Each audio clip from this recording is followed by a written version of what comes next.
एक चरवाहे के पास चंद भीड़ें और एक घोड़ा था। वो रोजाना उन्हें जंगल में चराने ले जाता और शाम होते ही वापस लौट आता। एक दिन जब वो भीड़ें हांकते हुए घर के करीब पहुंचा तो उसने देखा कि उसके दरवाजे के सामने एक खौफनाक शेर खड़ा है। चरवाहा डरते डरते आगे बढ़ा तो शेर गर्राते हुए बोला, अगर तुमने फौरन मुझे एक भीड़ न दी तो मैं तुम्हें और तुम्हारी सारी भीड़ों को चीर फाड़ डालूंगा। जान के खौफ से चरवाहे ने फौरन एक भीड़ शेर के हवाले कर दी। शेर शिकार लेकर खामोशी से जंगल की तरफ चला गया। इस दिन के बाद ये उसका मामूल बन गया। हर शाम जैसे ही चरवाहा घर पहुंचता, शेर रास्ता रोक लेता और एक भीड़ ले जाता। दिन गुजरते गए और भीड़ें एक एक करके कम होती चली गईं। एक रोज घोड़े ने चरवाहे से कहा, मालिक, जब भीड़ें खत्म हो जाएंगी तो ये दरिंदा मुझे भी नहीं छोड़ेगा। अगर आप मुझे आजाद कर दें तो मैं आपको इस शेर से हमेशा के लिए नजात दिला सकता हूं। चरवाहे ने दिल में सोचा कि जब मैं कुछ न कर सका तो ये बेजबान जानवर किया करेगा, मगर फिर उसने घोड़े से कहा, अपनी जान खतरे में मत डालो, तुम आजाद हो।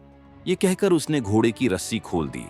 घोड़ा फौरन इस रास्ते की तरफ चल पड़ा जहां से शेर रोज गुजरता था। वहां जाकर उसने खुद को मरा हुआ जाहिर किया और बेहिस वो हरकत जमीन पर लेट गया। कुछ ही देर बाद वही शेर एक लोमड़ी के साथ वहां से गुजरा।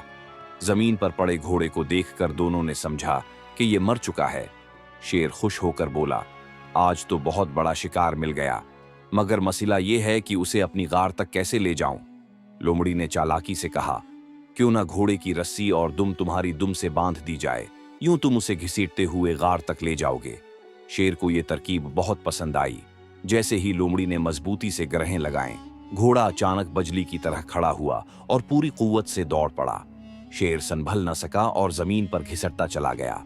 घोड़ा दौड़ते दौड़ते चरवाहे के घर के पास पहुंचा जहां एक गहरा कनवा था। आखिरी लम्हे में उसने सारी ताकत जमा की और शेर समीत कनवे में छलांग लगा दी। इस तरह घोड़े ने अपनी जान कुर्बान करके अपने मालिक को इस जालिम शेर से हमेशा के लिए बचा लिया। चरवाहा सारी उम्र अपने वफादार घोड़े की बहादुरी और कुर्बानी को याद करता रहा।